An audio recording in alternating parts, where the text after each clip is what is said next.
Such wonderful tactics. Hey everyone, Templar74 here with another video, and today's video is going to be my review of the latest episode of Sword Art Online, Alicization War of Underworld, episode 21, Beyond Time. And I gotta be honest with you guys, this episode was not as heavy-hitting as the last episode, but this episode was still really good. And as somebody that knows tactics and has taken a lot of this similar training that was kind of demonstrated for us in this episode, it was all brilliantly done. I give an A+ for the tactics here, but we'll talk about all of that soon enough. So, at risk of further rambling, let's move on to the actual episode. So the episode begins with Alice's ejection out of the underworld. Rinko secures Alice's light cube. However, when she tells Asuna that she has Alice, all that's left is for you and Kirito to hurry up, Asuna says, "I'm sorry. I'm staying here with Kirito. Tell everybody that I'm sorry." And it's at that time that their window has closed. Now they're stuck in there at the accelerated time rate, and they're stuck in the underworld for the next 200 years in there.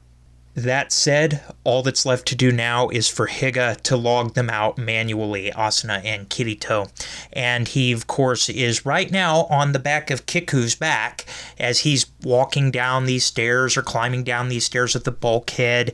And he's basically assuring Higa that he has planned for every conceivable worst outcome here, which is brilliant. You expect that from a military mind or anybody that has law enforcement training.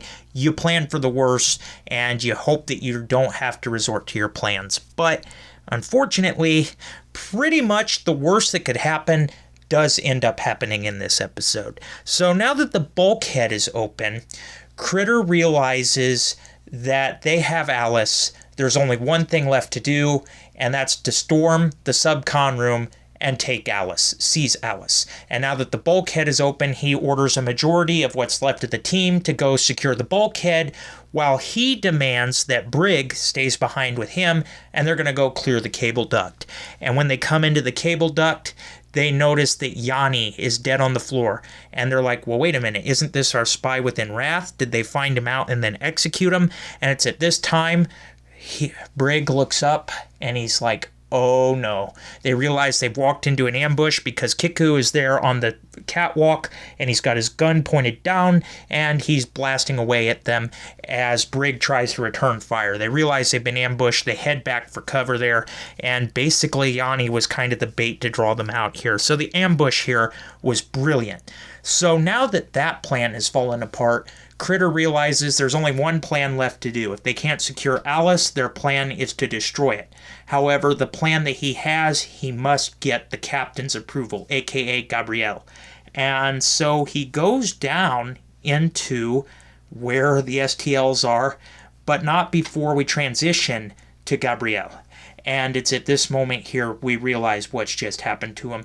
His soul is essentially gone. He's dead in the STL, and he looks at his own dead face, which creeps him out. And then we see Alicia there, the little girl that he murdered at the beginning of his backstory here. And Gabriel meets a most, how should I put this? He meets the most creepy and gruesome demise I could imagine.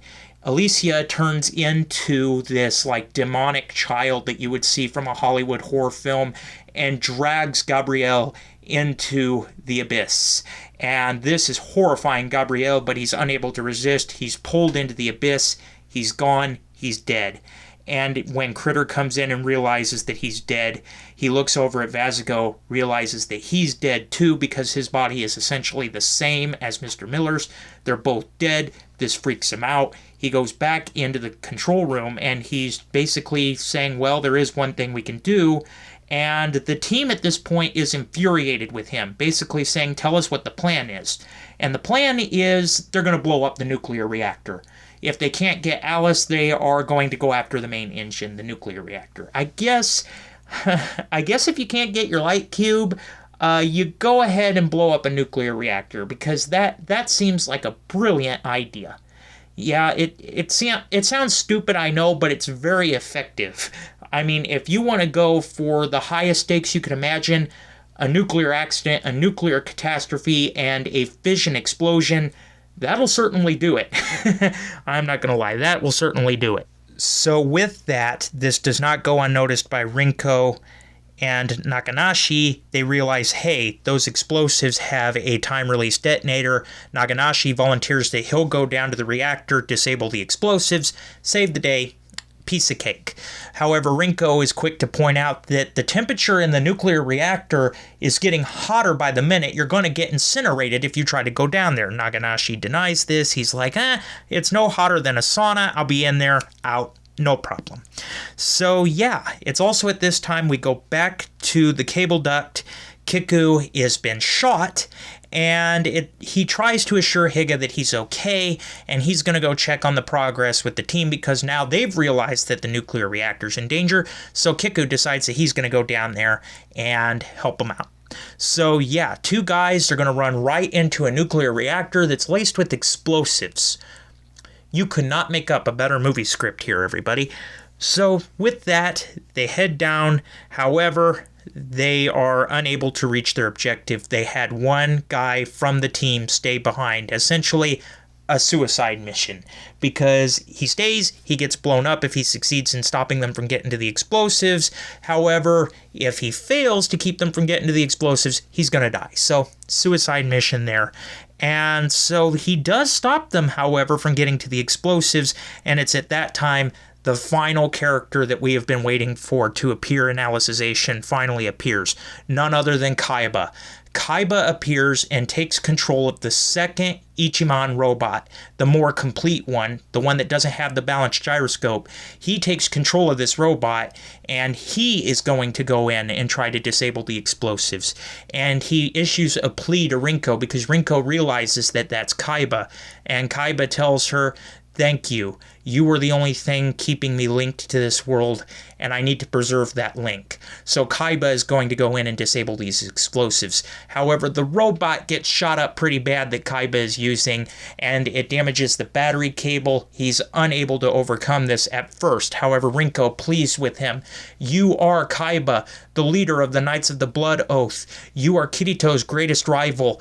Get up, perform one more miracle." And that's when Kaiba does the impossible, the unexpected. He transcends common sense. He's able to use his own willpower to force the robot over to the explosives, remove the detonator, and of course that blows up the robot. And yeah, Kaiba kind of goes out with a bang. So the explosives have been neutralized, the nuclear reactor is safe, and yeah, that's essentially the end of the story for right now. On the Ocean Turtle, it ends with a cliffhanger. Then we go back to the Underworld, where time has been accelerating rapidly in the Underworld. With Kirito and Asuna, they have a nice moment here. Asuna promises that she will go wherever Kirito goes, and these two fly off into the sky as they realize that they're stuck in the Underworld for the next 200 years. And that, everybody, is essentially the episode. So yeah, like I said, this episode, where to begin with this episode? It wasn't as heavy as the last episode. It was dramatic. It was like I was watching a Hollywood movie. You could not come up with a better script. I'm telling you, the tactics here were brilliant. I appreciate the tactics. I gotta put it on that. I appreciate the tactics and the tactical thought that was put into this. It makes it seem like a real military mission, and I love that. Yeah, overall though, this episode wasn't as fantastic as last episode, but it was still a really good episode. And there was one other cliffhanger that I forgot to mention. Now I'm kicking myself, but I'm going to mention it here. The other finishing touch, we see the remnants of Mr. Miller's team escape. Critter notices there's only 2 body bags, and he's like, wait a minute, there were 3 people that died, Brig and the captain. Where's the 3rd body? And the team's like, what do you mean? There were only 2 people that were dead. And that's when Critter's like, well, wait a minute. There was another guy in the STL next to Mr. Miller, Vazigo. Where did he go? And yeah, that mystery is also haunting the episode. I gotta be honest. That little bit there was great, and it kind of had me like, okay, that's weird. So yeah, definitely a lot to look forward to in this next episode. I gotta be honest, a lot to look forward to. There are some definite questions I have, But anyway, with that, that was the episode. Like I said, not as great and action-packed as the last episode, but still a really good episode nonetheless. I love the heroics, I love the tactics. Overall, I give this episode an 8 out of 10. Like I said, it wasn't a strong episode in the sense of action and Kirito plot, but I still got to rank this episode high because I can appreciate little details like that went into this episode. But with that said, everybody, in the comments section down below, let me know what your guys' thoughts were about this week's episode. Did you love it? Did you hate it? Did you think it was just there? What are your thoughts? Just let me know in the comments section down below, because as always, I enjoy hearing from you. All right, everyone, as always, Templar74 signing off. Have a great day, everybody, and I'll talk to you all next time. Goodbye, everybody.